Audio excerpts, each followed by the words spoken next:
My name is Kate. I'm filming this in January 2026, and as April 8th of this year, it will have been 129 years of visual effects and special effects in Canada. Today's video is going to be about something fun, and a little bit about something serious because I work in visual effects. I've been working in visual effects for about 6 years, and over the period of that 6 years, for about 4 of those years, I have been writing a book about the history of visual effects in Canada. It's in a really good place now, but over the past 4 years, I've started to build up my own archives. So, today I'm going to bring you through some of those archives, and we're going to try and talk about some of them, and a few of those archives will be more mostly featured on the history of the Toronto visual effects industry. I will also be making other videos in the series breaking down topics I think should be talked about Canadian film and topics in the Canadian audiovisual industry. So stay tuned for those if you find this video fascinating. This is my co-host Cezzy, and these are my co-hosts Greg and Greg.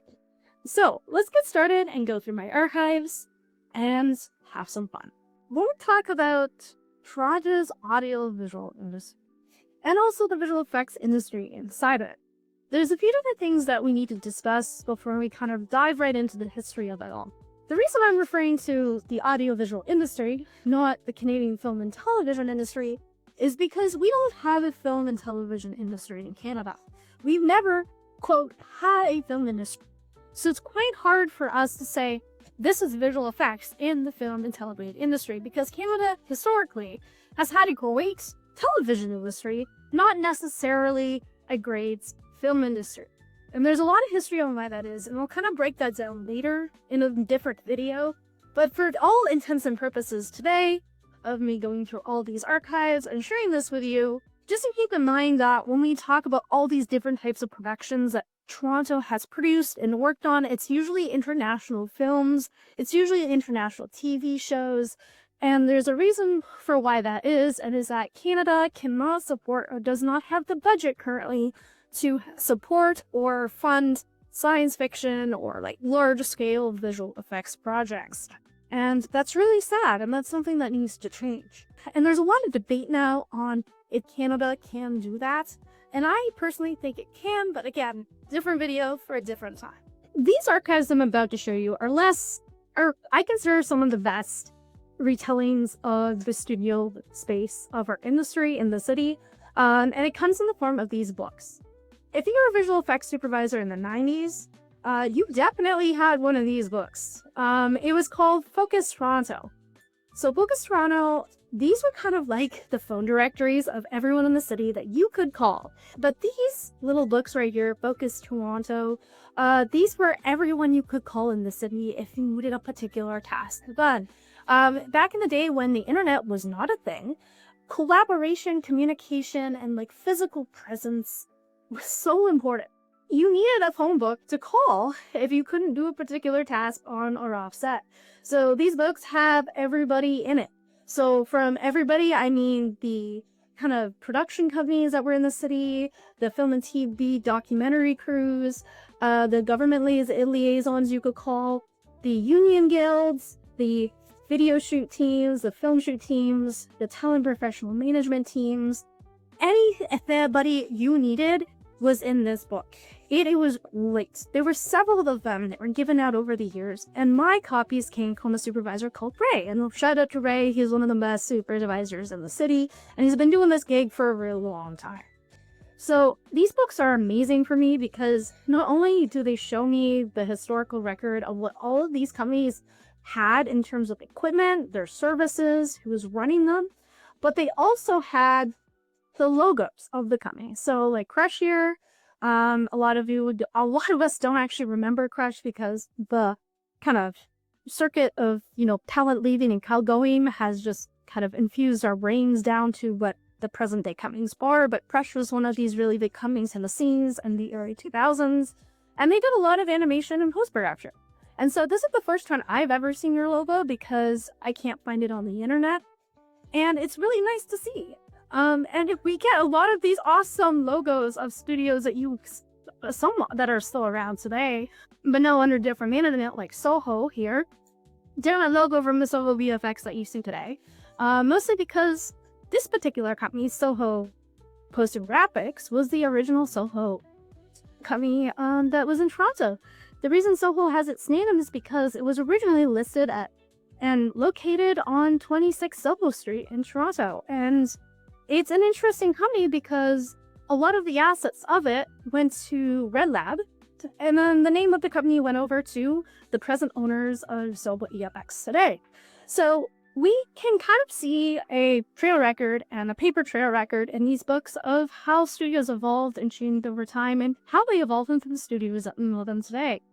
We can also get a lot of really awesome logos of video companies that don't necessarily exist today either. So like Videogenic, Video Frame, and these studios unfortunately died with videotape, and how videotape and, the switch from film to the digital created a vacuum of just talent leaving the industry and studios shutting down. So it's great having these books because I can actually see the boom town that happened in Toronto during this time.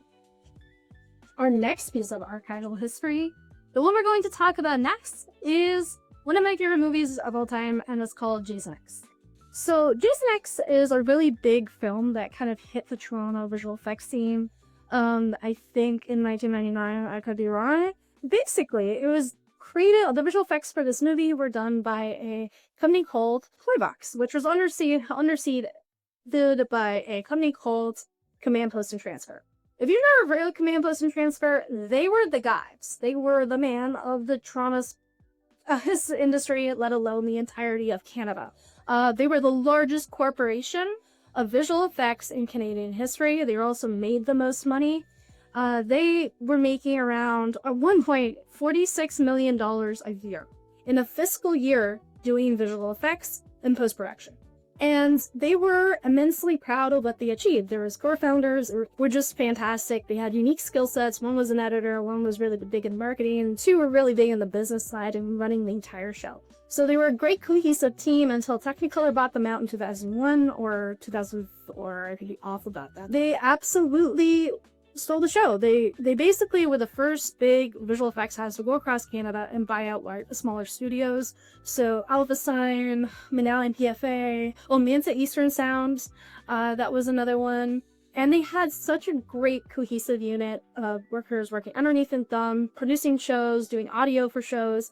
They were really what Technicolor wanted to be before Technicolor were into everything. So I can say that Technicolor doesn't really exist anymore.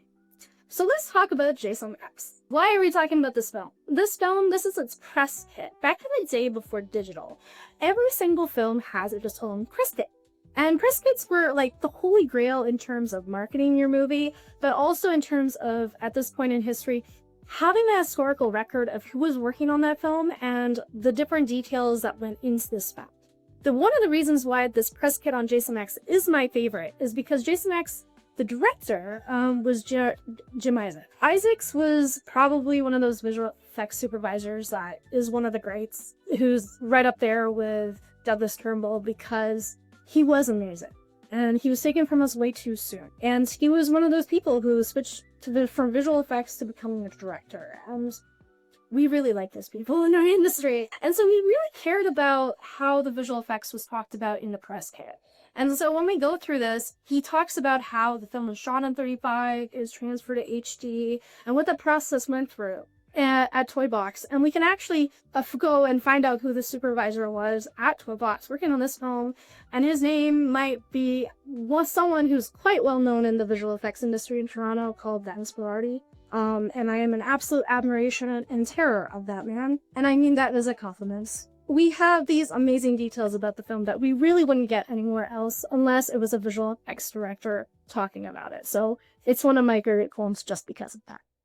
So this is something that even TIFF doesn't have, and I'm very proud that I own. This is the official press kit for Fight Club, done by our wonderful, now very famous visual effects producer, Mr. Berardi. And it is also done by Command Post and Transfer, aka Toybox. And the cool thing about this press kit is that they themed it as if it was like a fashion magazine, and you could buy these fashion items that they list in the press kit. It's pretty politically incorrect now. I don't think you could use this terminology to market a movie nowadays. But given the subject matter, if you've seen Fight Club, it works really well. And I really enjoy it. Fight Club I've seen probably 9 times in the past 6 months, just because I was looking for one particular thing. And there's this close-up of a table that flies towards the camera and has a mug on it. That mug has the Claybots logo on it. And shout out to the compositor who did that. I think his name is Jeff Campbell. He's now a big shot superstar at Spin Visual Effects. And he continued to do that throughout his career. In several other movies at Toybox, Jeff Campbell hid his initials or some logo of the company in the films, especially in Chicago. So that's actually really interesting. And shout out to Jeff. You're the GOAT. So the cool thing about these press kit, this is a complete press kit of Fight Club, which means it comes with the pictures. And the pictures would be these lobby cards that you could put up. They're kind of interesting, the terms that you kind of see here, that you can get little spills in the movie to kind of grab your interest. This press kit is like one of my favorites. It was actually a pretty lucky chance that Command Post was able to work with David Fincher on Fight Club, as Rick told me when I was interviewing him for my book. I think he hired a representative in LA just to knock on doors. It's a slow process. You've got to build up and take your time with it. The big one was connecting with David Fincher because of the very first time he farmed out one shot to us in the movie The Game. There was a big airline shot of the airline coming down and it was shaky and they needed it stabilized. We stabilized it and that shot worked out so well, he was so pleased with it. And then Fincher would start feeding us other little shots to the point when it came to Fight Club, we did about a third of the shots in Fight Club. David Fincher liked the work that we were doing. He never been to the Toybox facilities. That's why when we actually opened up the Paramount lot, we opened up a small office, Toybox LA. He would go to the LA office, and we had a black fiber between LA, Vancouver, and Toronto. He could sit in, communicate, and talk to the visual effects artists and conduct sessions without coming to Toronto. I never actually physically met him. Would actually go down and chat with him, but we did 3 movies with him. So the visual effects companies that worked on Fight Club weren't necessarily all Canadian. And I do want to give them credit too, so I'll just read out the credits right now. We have a lot. Yeah. We have some really cool people. And those cool people are from... We have Command Post and Toybox. We have Digital Domain. We have Gray Matter. We have Image Savants. We have Striber Visual Network, who does all the pyro. And we also have Gray Matter Visual Effects, Nefilm, who did the scanning and recording. And there's a lot of people here that, oh yes, and Buff, who did probably a lot of the visual effects, and they deserve a lot of credits. This movie also has popularized the song Where's My Mind by the Pixies. So that's where the popularity of this song came from, because there's just an iconic scene at the end of the movie where the main characters are overlooking the building. We have our main character say, well, you met me at a weird time in my life, and then all the buildings explode. And that's just a moment that lives in my head all the time. Now we're gonna move on to Bride of Chucky. This is probably one of my least favorite pamphlets or press releases of a film, just because there's so much information that's missing. It does get into the puppetry though, and this is a movie that had a lot of puppetry going on. It was one of those films that relied heavily on practical effects because the characters themselves were puppets. And so it talks about how they switch out the key kind of expressions on the puppetry's face, and how they kind of slowly incorporated visual effects into the puppetry work. And it's one of those really interesting press kits where I wouldn't necessarily, if it was made today, use the photos that they selected, because you can kind of see got some sexy action. It has the basic necessities of a press kit of listing the actors, the director, and everybody else involved. But it doesn't, unfortunately, list everyone on who worked on it. This is something that started to happen in the early 2000s. Companies started to limit who they were putting in their credits. There's a movie that we'll talk about later on, where only 9 or 7 people were allowed to be credited for the visual effects of that film. So we'll get right ahead on that. But Bride of Chucky, once again, done by numerous visual effects companies in the city. So let's just go and turn the page over here and take a look. Here we have Gajeki Visual Effects. Hi, John. John is still a visual effects supervisor today. He has probably been in this business just as long as Ray, as I shouted out earlier, has been. We have Toybox Toronto, we have Perpetual Motion Pictures, and we have Nerve Effects as well. We have Cinebite Imaging, Electronic Filmworks, Film Effects, and Metro Lake Studios. All of this is very interesting because it brings us to the topic of opticals. Optical effects houses is something that Toronto had that is kind of a distant memory. Optical effects houses were really like some of the first in-camera visual effects you could do, and it was a really interesting process. Film effects that's kind of mentioned in this press get, who I'll give a shout out to, was run by a couple of Greek owners, and their competitors are Film Opticals of Canada, which was probably the bigger optical house across the country, and the people coming out of Film Opticals were from the National Film Board, and these optical effects houses really ran the show and helping produce numerous films and adding what we would call compositing effects today into films. So a lot of film effects and Film Opticals of Canada, they worked on a lot of Dave Cronenberg films, like Dead Ringers, and they did a lot of compositing work for them. It's honestly a shame because a lot of the records of these optical effects houses are lost, and we'd only see a few of them at TIFF. Some of my favorite archives have been from the optical houses, especially for film effects. If I have it, I'll insert a picture here of probably what is my favorite message communication between two visual effects supervisors ever. You can tell that, they were loving what they were doing, but it was quite a rush to get those productions done.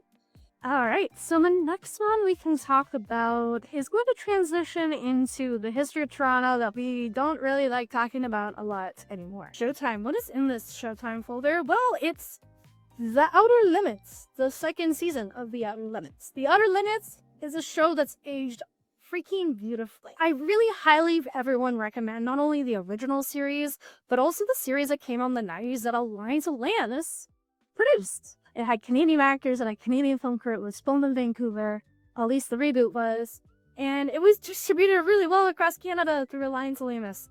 And for those who don't know what Alliance Atlantis is, I'm about to lore drop and talk about it. So, Alliance Atlantis was the glory days of the Canadian visual effects, let alone the entertainment industry in Canada. Alliance Atlantis was the final product of two company mergers. Alliance Communications and Atlantis Communications. They came together in 1988 and they merged, which the CRTC really shouldn't have let happen. Totally different story. They formed the biggest film distribution company ever. Those two companies are very unique. Alliance Communications came out of Quebec founders, but the main players were Victor Lowy and Robert Lantos. Those guys came out of McGill University. And they kind of ruled Quebec in terms of film distribution. They created numerous companies leading up to the creation of Alliance Communications, those being Derma, Viva Film, and RSL Productions. And they kind of spawned out of the adult entertainment industry, distributed adult entertainment films from Germany. And putting that aside, the second half of Alliance Atlantis was Alliance Communications. Alliance Communications, those were the brains. They lived in their own house together with their families on Church Street starting out in the 70s. They were just a team from day one. They all came from Queen's University, and they were the people who really started investing in Canadian science fiction and bringing Canadian science fiction to the silver screen. And those guys are really amazing. I think Michael McMillan is the main leader of it all. And he is now an indicted member of the Order of Canada. He is a Canadian icon and a Canadian hero now, and he is so rightfully so. He's still a producer to this day. One of my favorite quotes from the Alliance Atlantis team actually comes in the form of this quote from Michael McMillan speaking with Wyndham Wise in 1998 about the success of Alliance Atlantis. And this is it.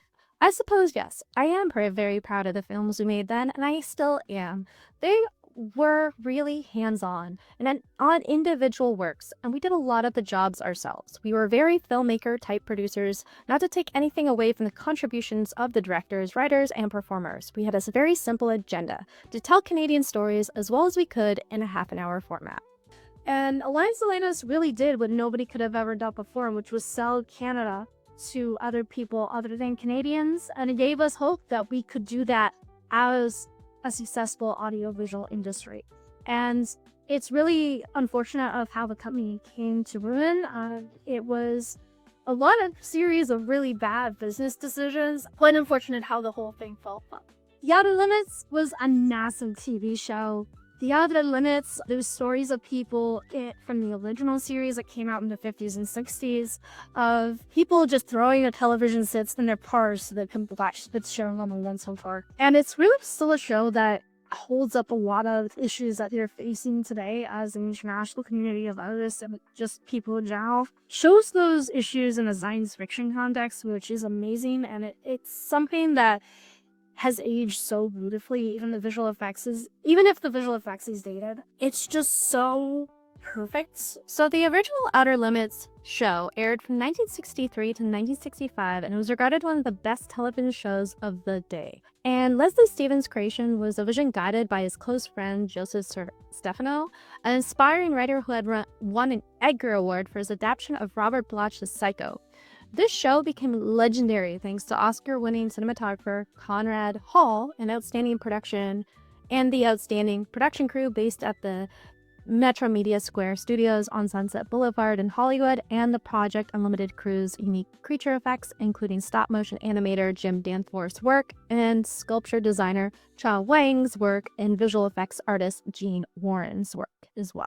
When The Outer Limits returned in 1995, the entire production staff knew they had to live up to the hype and still captivate audiences like never before.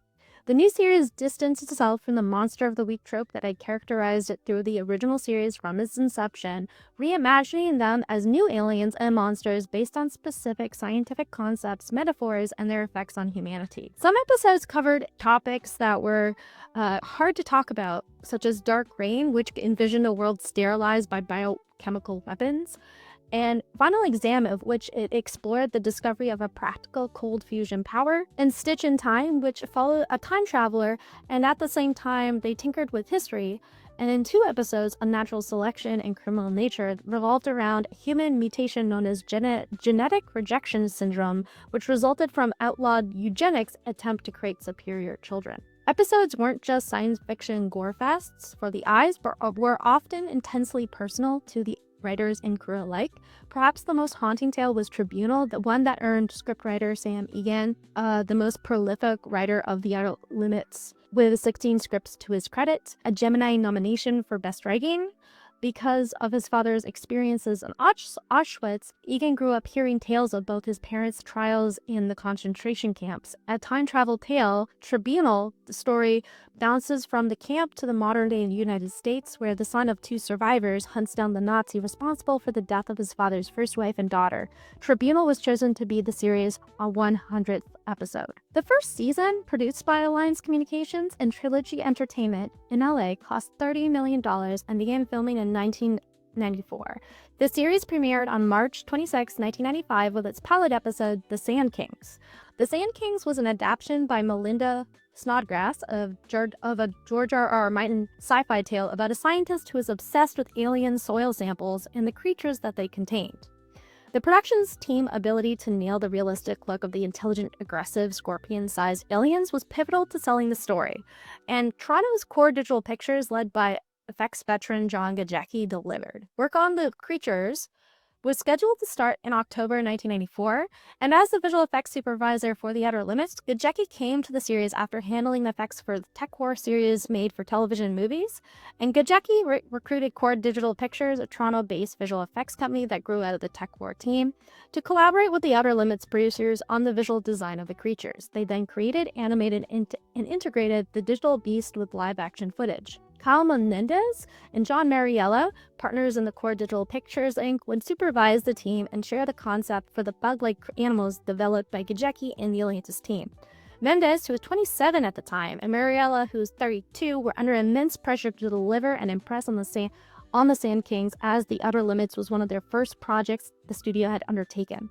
Menendez was a massive lover of the original material and welcomed the opportunity to bring the hideous anthropods to life, and director Stuart Gillard felt the crew could match the quality of the blockbusters like Jurassic Park. The original concept for the Sand Kings was to shoot live scorpions clad in tuques and gloves and propelled by the breeze from a hairdryer. Although the concept was later abandoned, visual effects coordinator John Gajecki eventually combined real-life scorpions with electrically operated latex figures and computer-generated pictures. Motion experiments with computer graphics for this episode determined that using a particle system to mimic the bugs' hive mind and their swarming behavior was very, very essential in creating a successful episode. The team, using prisms in Prism's first iteration of its particle system, and prisms being the precursor to Houdini, produced random directional movement by imitating the effects of wind in a vacuum and gravity. The swarming scenes could not have been created without the use of computer animation, and nothing like this had ever been tried in cinema before.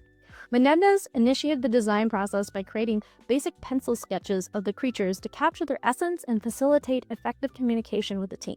Once the general appearance was agreed upon, he sat down at his Silicon Graphics workstation to create the red and white Sand Kings in 3D, starting with a wireframe model and then creating profile curves and applying surface texture and color. He worked on a Prisms program developed by Side Effects Software Inc. of Toronto. Smaller, lower resolution flockings, and these are flockings would be the particle systems, were also created, and these could be copied indefinitely, allowing large numbers of creatures to participate in the swarming scenes. Now, there's one little problem with creating these swarms, is that every single time they started simulating the swarm, it would simulate the process differently. So there was really no consistency in the swarm. They just had to choose a take that they liked and worked with it. For Mariella, the obsessiveness required to create the Sand Kings was reminiscent of a scientist in Cress's deadly obsession with the insects. He said he became so wrapped up in the project he almost felt like a Sand King. Quoting him directly from an article at the time, "The story revolves around the scientist being consumed by his work. I've found way too many parallels between starting this new coming core and this scientist's attitude.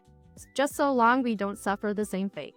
And before I get into the modern stuff, I'm going to start talking about one more thing that came out of Alliance Atlantis. So I kind of hinted about this when I talked about Alliance Communication. Alliance Communications, the reason they were so successful was that they were partnered with the Weinsteins. And the Weinsteins, we know them today as Science. Back in the day, they were massive movie producers. The founders of Alliance Atlantis were actually one of the first people who discovered the Weinsteins. In 1974, something called this Policeman's Secret Ball in Chicago, which is like a fundraiser, when they were still working as music producers. So they were very much friends of these people. So that's why I say the party culture was a little bit out of hand at this company.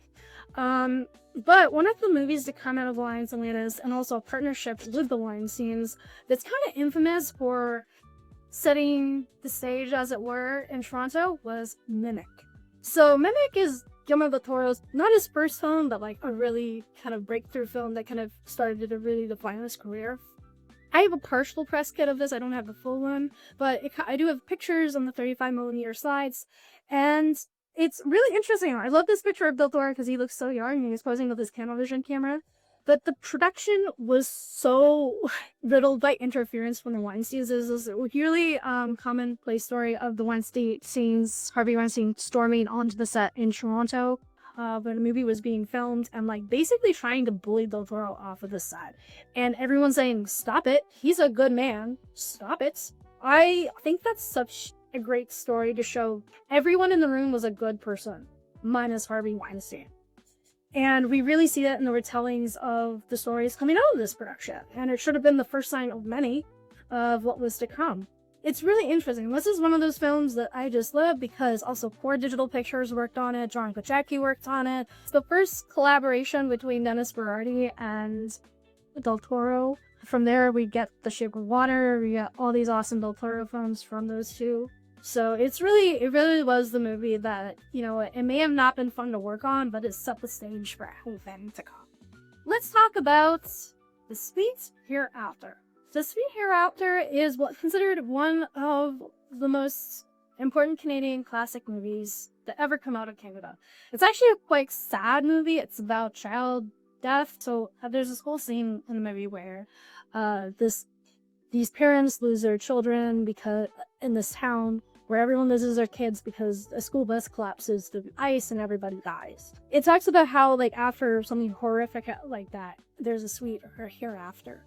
And it is created by great Canadian director Adam Egon. Probably mispronouncing his last name, but it is a great film. It's quite an interesting drama piece for its time. It's one of those films where It's not talked about enough in the history of visual effects in Canada, but again, we have our key players who created the Toronto industry who worked on it. We have Cinema by Imaging. It's one of those films where it's not for the faint of heart either, but it's really cool to see who worked on it and who's responsible for the visual effects. We do have one of the founding fathers of Goose Studio, who's responsible for doing the bus crash sequence. The press kit, unfortunately, does not come with a list of post-production studios who worked on the film, but it does come with the little kind of 3 5mm sides that I so much love.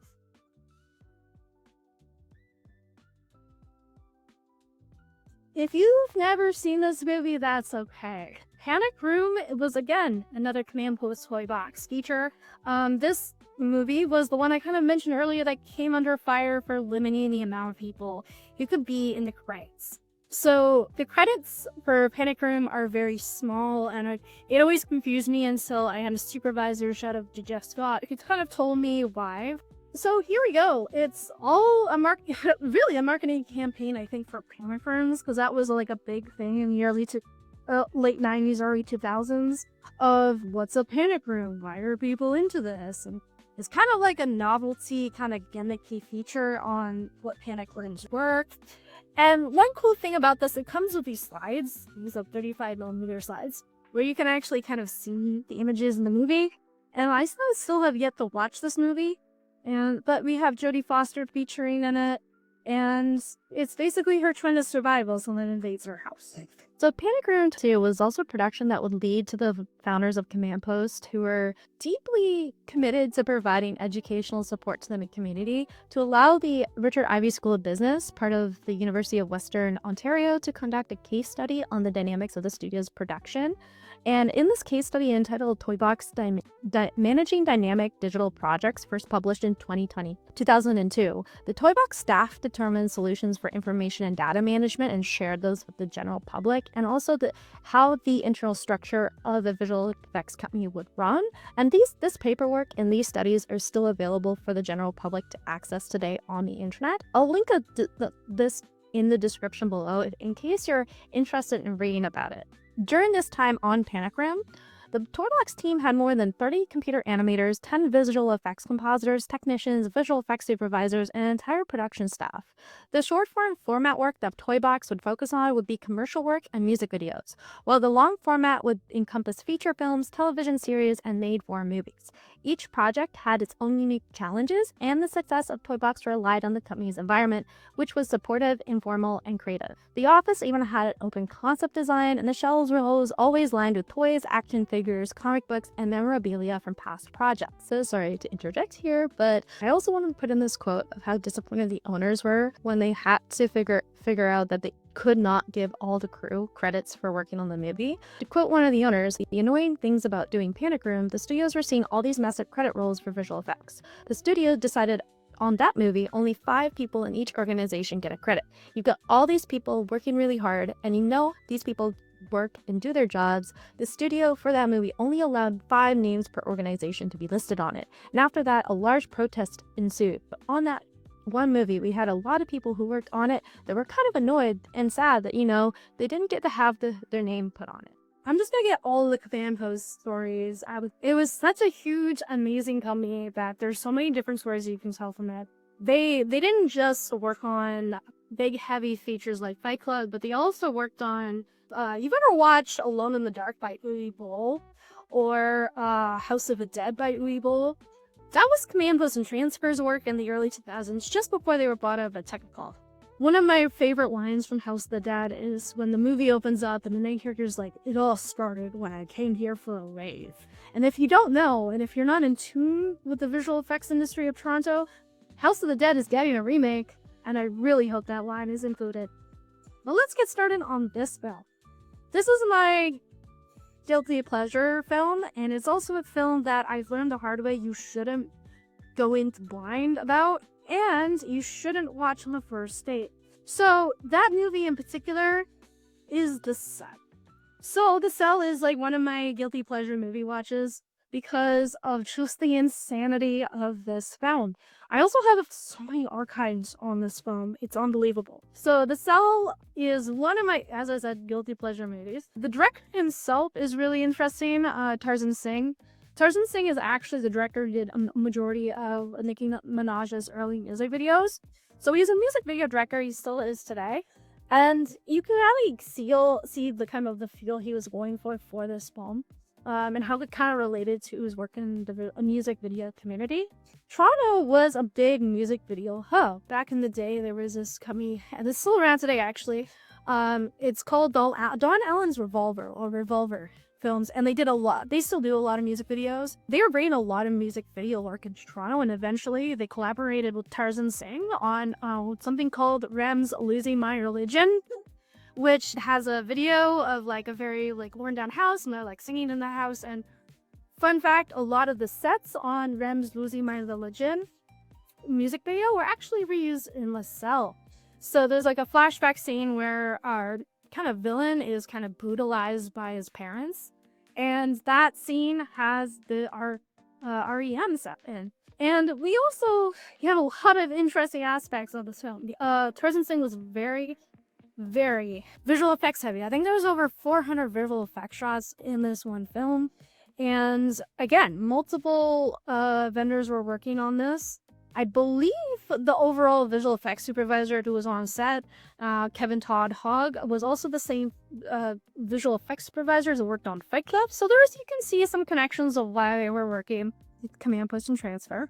While Toybox handled more than 100 visual effects shots for The Cell, most of its work was strictly done to affect the look of specific sequences, which Lafayette and the film's visual effects supervisor, Kevin Todd Hogg, referred to as look-only shots. And here's also where kind of Toybox stepped up the plate along with its film lab, Medallion PFA. They collaborated in the company's R&D lab to develop the Cinema HD system that utilize uncompressed real-time digital transfers through a Spirit data scene. The Spirit data scene, just a little side note, revolutionized color correction and the job as a colorist in the modern era. So it was a pretty big deal when it was first hit the scene of the film and television industry. The Cell was the first real test of the new technology, and the setup allowed Tarzan to produce work at high definition resolution, classical HD, instead of the standard NTSC television resolution. And Toybox tests proved the dream world sequences that were entirely CG could be treated with a look only that they were creating for those other shots, add an HD resolution on the Spirit, and still maintain the level of quality and detail that they for the CG work. And then the team set up a proprietary pipeline that utilized disc recorders and D6 tape in a vast 19mm format for archiving. Using the Cinema HD process, the filmmaking process was streamlined, shaving the post-production process down to 4 to 8 weeks. Original 35mm footage will be shot and then processed by Command Post and transferred to the Cinema HD process, and then from there, a director, in this case Tarzan, could oversee the application of the visual effects or collaborate with Command Post colorists to apply color to scene by scene, frame by frame, and once approved and finalized using the proprietary Toybox imaging processing system, or TIPS for short, the finished 35mm film would be output complete with all the visual effects, including the 2D and 3D effects, compositing, matte painting, supers, and titles. And we have a regular cast and crew of characters we kind of met before already. And so we have Pixel Liberation Front, we have Black Box Digital, Image Savants, Amalgamated Pictures, we have Buff again, and we have Toybox. I just want to talk about and also give some shoutouts to the people listed here because we do see them in the modern era of visual effects in Toronto. We have, once again, Dennis was here, and we also have our visual effects designer, Alice Boothby. Boothby was also one of the main top compositors and I believe Inferno artists in Toronto. Big ass shout out to Alex. I don't know where he is in the industry anymore, but I've read a lot about his work and I'm a big fan. We have our VP of visual effects at Toybox, Michael Ellis. He was one of the founders of Toybox, and Andy Sykes working on this as an executive producer. We have Kirsty Blackwell. Kirsty Blackwell, again, she was one of the main first, I think, employees at Mr. X. And she has doing artistic stuff still to this day, and she's really one of the top founding females of the visual effects industry, of the modern industry today. She's just worked on so much. She's really considered one of the top leading ladies of Toronto.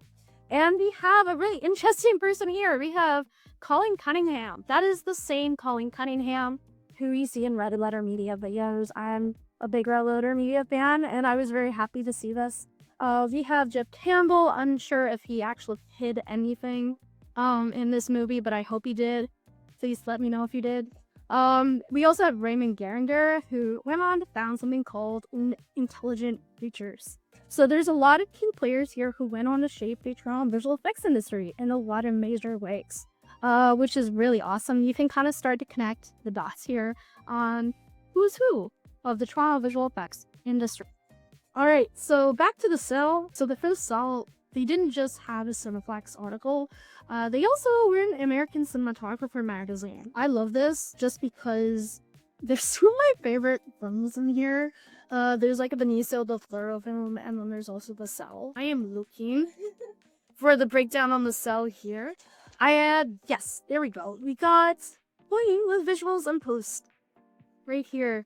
It's my goal to have the visual effects supervisors and everyone who worked on the film sign this because I just think it's awesome. So, a little bit more on The Cell. So, The Cell is a mind trip of basically a series of characters trying to break free from their limitations, where perceived or real or diabolical, and the plot of the film hinges on transcendental science quotation marks, where Catherine Dean, who's played by Jennifer Lopez, experiences what an unconscious person's mind is like, and unfortunately she gets teleported into the mind of serial killer Carl Starker, who's played by Vincent Onfranto.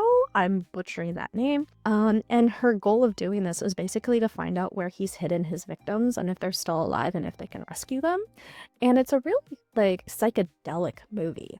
The Cell was really something that grew and grew and grew and grew and grew, and early test screenings generated a mix of publicity because of the picture's striking visuals and its horrific images, and Tarzan continued to fine-tune the film until shortly before its release, incorporating the effect shots as they arrived. So it was really the film wasn't finished until really it hit theaters. Kevin Todd Hogg, his original brief for the film was to create a series in internally consistent dream worlds where visually distinct apart from the picture's real world scenes to maintain that internal consistency with each dream sequence and stretch the budget as far as possible. To stretch the budget as far as possible, Hogg assigned specific dream worlds to specific vendors, dividing the workload among several facilities, and one of these facilities was Toy Box. One of my favorite retellings of how Command Post landed The Cell actually comes from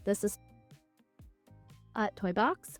And to quote him directly, he told me, "And we were trying to compete in a very tough market already against much bigger studios, and so you don't always get the marquee projects, and some of the more interesting feature work was due to a part that the relationship that Dennis Berardi had with visual effects supervisor Kevin Todd Hogg, who worked with David Fincher, and a couple of other directors." So yeah, Kevin Hogg, he would always walk around with a giant cell phone with him everywhere he went, like this big giant piece of military-sized phone. Apparently, just because mobile phones were still in their infancy, and it might have been a satellite phone. No, I don't know. I just remember the stories about him. There was always the hat, and there was always this big giant phone. We also have some photos, and if you didn't know, Jennifer Lopez stars in this film, and this is a really when she tried to break into acting in the early 2000s, and I think she did an okay job. I kind of liked it. So give it a shot if you're into graphic horror. Go and have fun. It's a interesting movie to watch during the Halloween season, and I highly recommend it. So, what do we got next? Well, I'm going to take a break from talking about Man Poster Transfer, and I'm going to talk about Johnny Mnemonic was a film that really intrigues me. Because Johnny Mnemonic is done by a studio called GVFX, or John DeJackie Visual Effects, which predated Mr. X in Toronto. They worked on Stargate, that's the thing that they're most known for, RoboCop the series, Effects the series, and also Johnny Mnemonic. And Johnny Mnemonic was actually shot in the Liberty Village area. So Liberty Village was not just rich people, it was warehouses at a certain point, and those warehouses held the Johnny Mnemonic set. And that's where this was filmed. Johnny Mnemonic is really interesting to me because it has a name in here in terms of visual effects and who was working on it that I really think she should get more credit. There's a lady in here who, when I saw her name, it confused me a little bit, and it took a lot of digging to figure out who this was. I actually don't think she's listed in the credits. Yeah, I don't actually think she is listed in the credits. Interesting. That's really interesting to me. There's a lady called Ann Smeltzer, I think that's her last name. She is technically Toronto's first female visual effects supervisor. It's very hard to track down records of her, but she was a quantal paintball artist that Command Post and Troy Box. We're back here talking about the man. Kind of hired her as kind of a freelancing artist to kind of do all that paint box work. And then she eventually, would do on sets up like Johnny Mnemonic. And then she also worked on War of the Worlds, the series from 1988. Fortunately, she's no longer in the industry. She's down in LA somewhere. I don't know if she's retired or doing other things. But she is Toronto's first female visual effects supervisor. I'm really proud that I was able to find her legacy and what remains of it because she had a company called Animation. And Animation was also oversaw by Command Post and Transfer. It was really great. The owners still to this day have a lot of respect for her. And I shout out to Anne if you're watching. I'm a big fan. Who else was working on this film?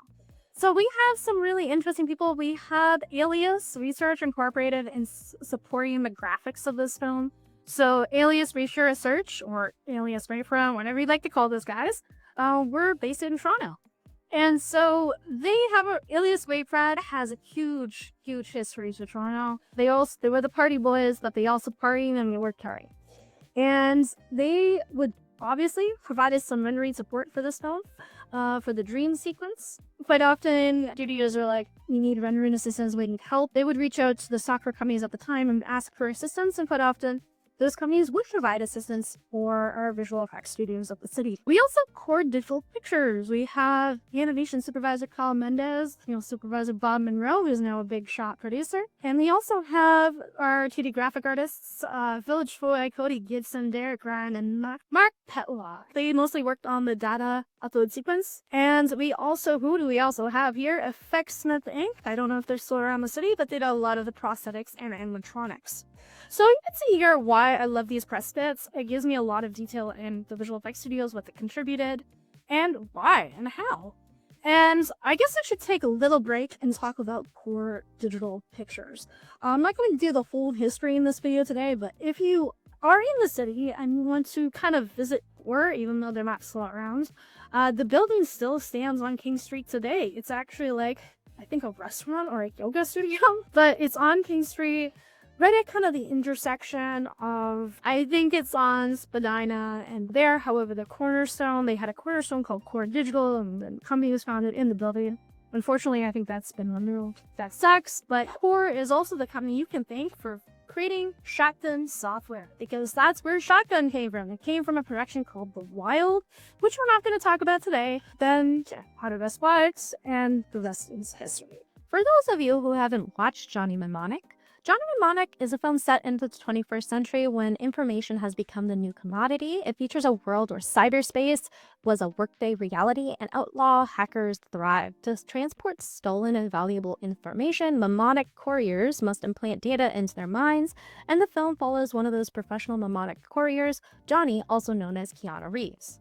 That's where the film sort of starts, but the film is also based off of a book that kind of had been blended into Canadian culture. There was a pretty big lightsaber commercial that was their claim to fame in the 90s that won them a Clio, and that put topics on the map.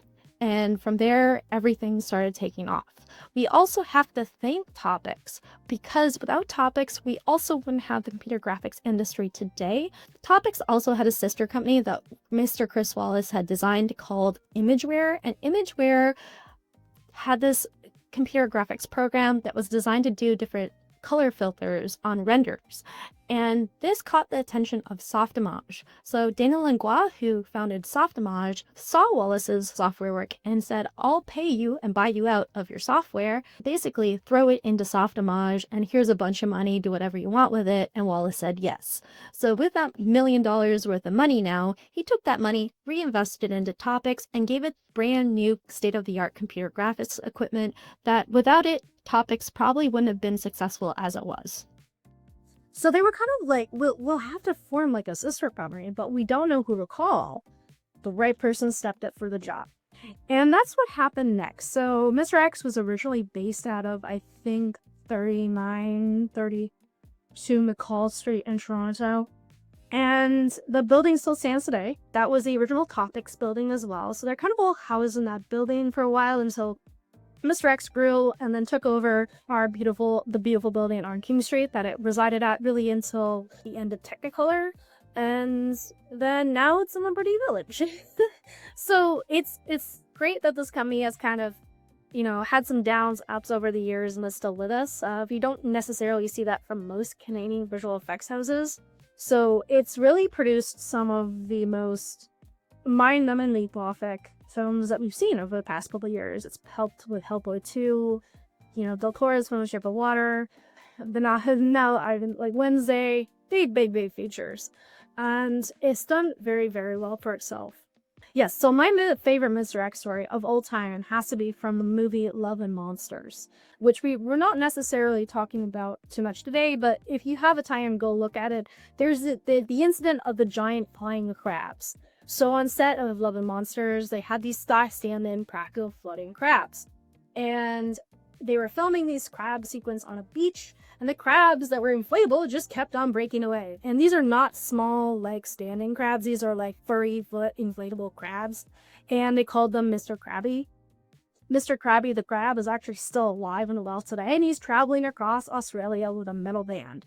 That's Resident Evil. So this is Resident Evil Extinction, I believe, is the third movie in the Resident Evil franchise.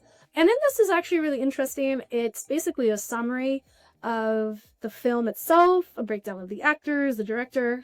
It talks about filming on set in Mexico, how they designed a couple of the sets and worked on set with a special effects team that were all based in Canada as well. Mr. Rajai Anderson does a lot of really great environmental shots throughout this film, and which really highlight the visual effects very, very well. And we have a lot of really awesome things happening in this film. We have like an expansion upon the Resident Evil universe. I know the film series did not necessarily showcase the video games to the best degree as it possibly can, but it has its own style that is very, like, as I said, techno-goth, that we don't necessarily see in really any modern movie today, which I think is really cool. And I think it also helps redefine the theme of Mr. X as a company here is specialized in film noir and gothic tones. And I remember speaking to Mr. Wallace and asking him about this of like why Mr. X went down there. He's like, I've never understood why, but I'm proud of the current owner for doing so. So, I hope you learned something today. This is a little deep dive into my archives, especially with the Toronto visual effects community. I know it was all over the place, but I wanted to kind of share this lore of the city because a lot of people don't hear it, and they kind of lose appreciation of how much we've actually achieved as a city. And I think this is important, and you may be asking, like, Kate, is this history? But I'm not going to use this on my regular job. Why is this important? Well, it's important for a lot of different reasons. Understanding the legacy and the historic impact of our industry is critical, especially right now. We're in a state of, I don't know, I'm not going to say collapse, but kind of restructuring of the industry.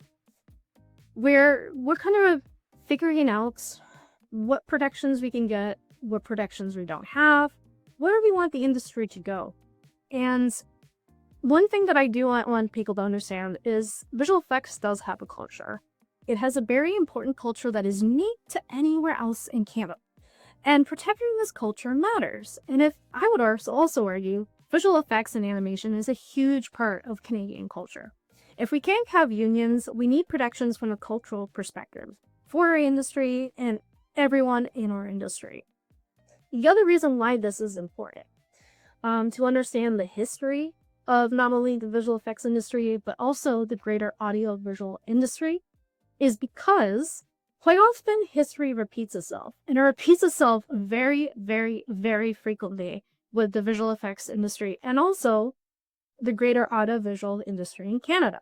A lot of the issues we are facing collectively as a community and as a film and television industry are because of policies that were created in the 1940s when we were at war and America wanted our money.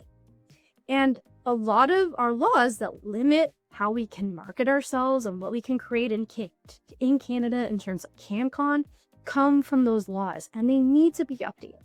And we need to create better protections for what we love in this industry. I truly believe that every single section of the Canadian audiovisual industry is facing the same problems, based on what I've been reading about over the past 4 years. And my idea is that if we all have commonalities and the same problems, then we all have the same solution. So I'm looking for those common problems so we can all collectively find a common solution. And that is the best way that we can protect our industry. And people might not see the point of fighting for visual effects in Canada anymore. And I understand that. The industry has been horrible, and it's been rough, and it's taken people's lives apart. But this is my reason for fighting for the visual effects industry in Canada. Since Canada does not have a film industry, our storytellers left our country to go to America to look for work and tell their stories somewhere else because they couldn't tell it here. The storytellers that couldn't leave had to work with the mediums that were available, and the mediums that were available were children's entertainment, animation, and visual effects, and the software supporting that. That's where our visionaries, that's where our storytellers, that's where our filmmakers ended up.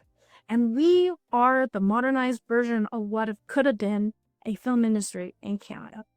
And it's so important to protect that, because if we don't protect it, we continue to lose our storytellers, we continue to lose our filmmakers, and we continue to lose everything that is the backbone of the modern audiovisual industry of Canada. And to me, that is worth fighting for, because if we can't have our voice of the nation told through our films, our TV, our audiovisual entertainment, then do we have a voice at all? And that's what I fight for, and that's what I hope you get for my book when it finally comes out. And I hope you enjoyed this little kind of short deep dive into what I love. And if I don't see you in this world of Canadian generated imagery, keep making movies, because it's the Canadian way to do it. Thank you.